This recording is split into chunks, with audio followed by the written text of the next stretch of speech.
Hello and welcome to the second video in our social media module. In this video, we'll be talking about paid versus organic social media, as well as influencer marketing on social media. So let's begin with paid versus organic. And a good question to ask on the top is, what do we mean when we say organic? Well, essentially here we're talking about paid versus free. How do you promote your company on social media? You can pay for promotion through social media advertising, or you can do it for free through simply posting to your social accounts. So let's start with an organic social media process. Typically, we like to see a 7-step process when it comes to thinking through and planning out your organic social media. Step 1 is to set goals, then channel strategy, think about your voice and tone, understand the different content themes you can apply, think through editorial management, engagement with your followers, then analyze the results, and then repeat it all. So let's start off by talking about goals for an organic social media process. Here's this big landscape of marketing again. I'm sure you're familiar with this slide. So when we look at this, social touches so many different aspects of the marketing landscape. In particular, when it comes to goal setting, I like to focus in on the objective. What are we trying to achieve with the social media content that we're producing?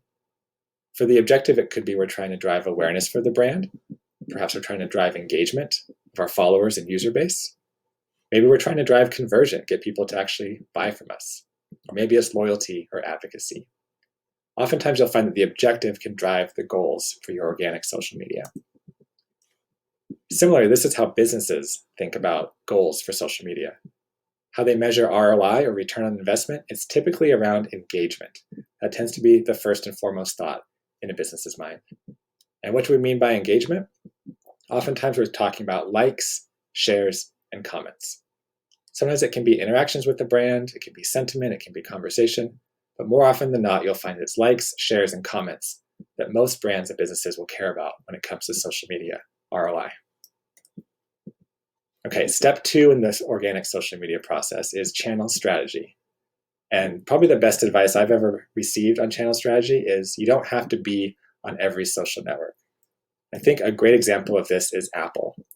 As of a couple years ago, they weren't yet on Twitter. They had a great cover photo, profile picture, over 3 million followers, but they weren't posting anything. They didn't have any content on Twitter.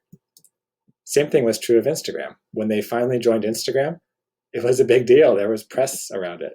So Apple did this really great strategy of only being on the places that mattered the most to their users and being very particular about how they applied content to social media.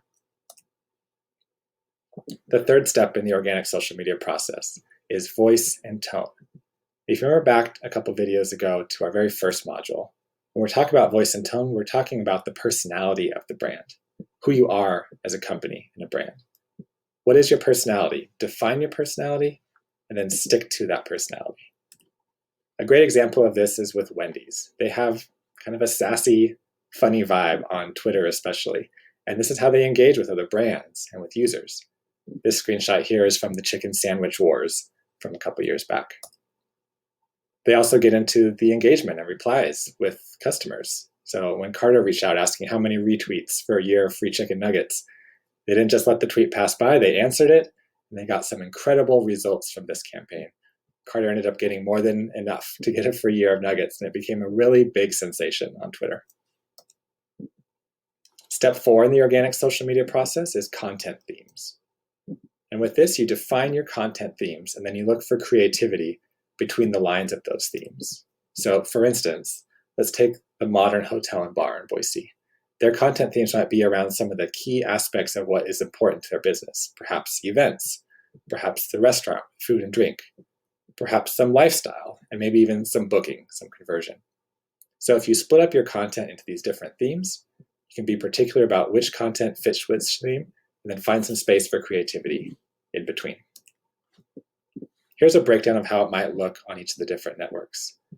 So with Facebook, it's more around videos and curated content. That tends to do and perform best on Facebook. With Instagram, it's high-res photos, quotes, and stories. With Twitter, it's a lot of news, blog posts, and animated GIFs. And then with TikTok and Snapchat, it's a lot of entertaining video and content. So you can think about these content themes around what type of content are you sharing, like what are you sharing about, In the modern bar and hotel example, it was around events, bookings. Then you can think about the specific content types that work best on different networks, whether it's videos, curated content, GIFs, or entertainment. The fifth step in this process is editorial management.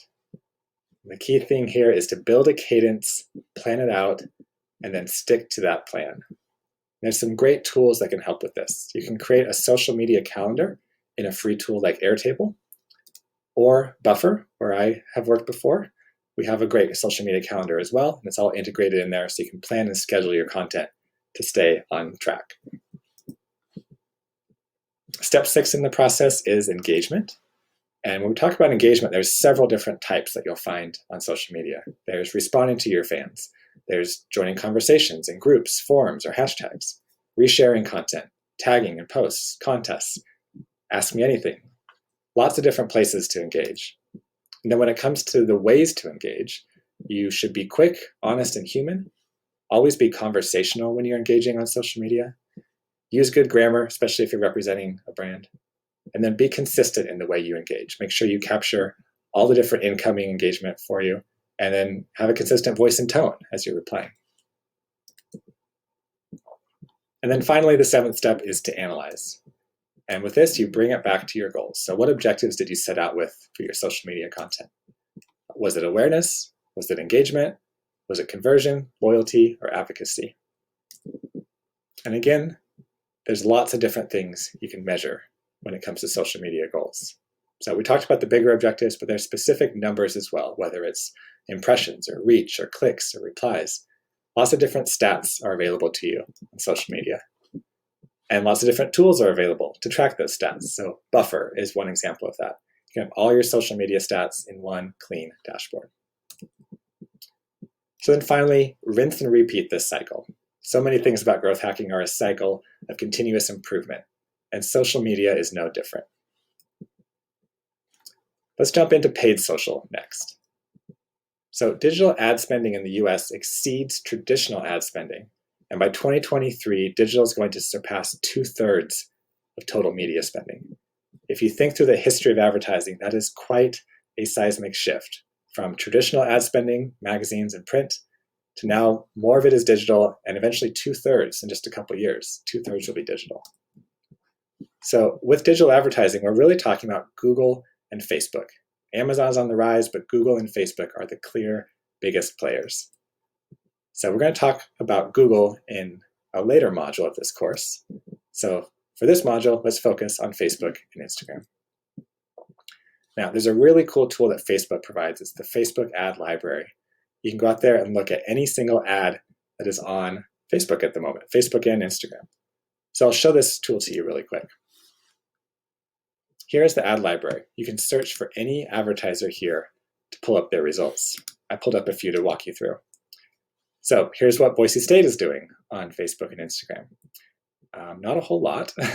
There's just a couple ones. If you switch to all ads, you can see that there's one actively running here, which looks like a conversion play to get folks to be interested and join and come to Boise State. If we look at a direct-to-consumer brand, a retail brand like Quip, so they sell oral care products, and they have a ton of different ads running on Facebook and Instagram. So this can be great for some competitor research or some inspiration. You get a great taste of what works and what people are trying on social. And then here's an example from The Gap.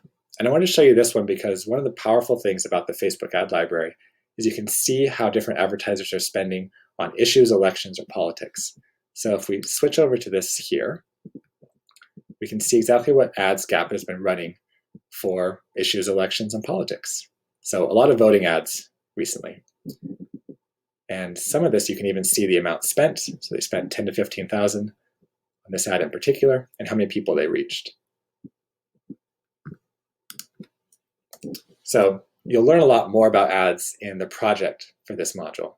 But one thing I wanted to mention on the paid social media side is a lot of the new paid social has become influencer marketing. Now, influencer marketing, as I'm sure you know, is individual people like me and you, with large followings, advocating on behalf of your brand sometimes getting paid for it, sometimes not. When it comes to paid social, we're talking about the paid influencer marketing. And certain celebrities especially can make a lot of money on a single post. So I looked up some of these stats for Gordon Ramsay, for Lauren Conrad, for Selena Gomez, and Kim Kardashian. Any guesses on how much they make per post? Well, here are the results. So Gordon Ramsay makes $18,000 per post, Lauren Conrad $21,000 per post, Selena Gomez $722,000 per post, and Kim Kardashian just about $1 million. Now, you're probably not going to be spending this amount on your company, but it's interesting to think about what is possible and how much it actually costs to get on a celebrity influencer's page. Here's a list of the very top ones. So Kylie Jenner is at the top end of the spectrum, over $1.2 million per post, followed by Ariana Grande, Cristiano Ronaldo, Kim Kardashian, and Selena Gomez. There's a whole other side of this too, which is the micro-influencers. The ad group Calypso, there's over 558,000 micro-influencers on Instagram alone. And this is people with 15,000 or more followers. Oftentimes, if you're thinking of micro-influencers, you'll be spending a lot less money, oftentimes to get almost the same engagement or even deeper engagement. Micro-influencers can have a really good grasp on a niche within your market. They can cost a lot less to promote with. So that covers our overview of paid versus organic social, as well as an influencer marketing look. In the next video, we'll do a walkthrough of the project for this module. I'll see y'all there.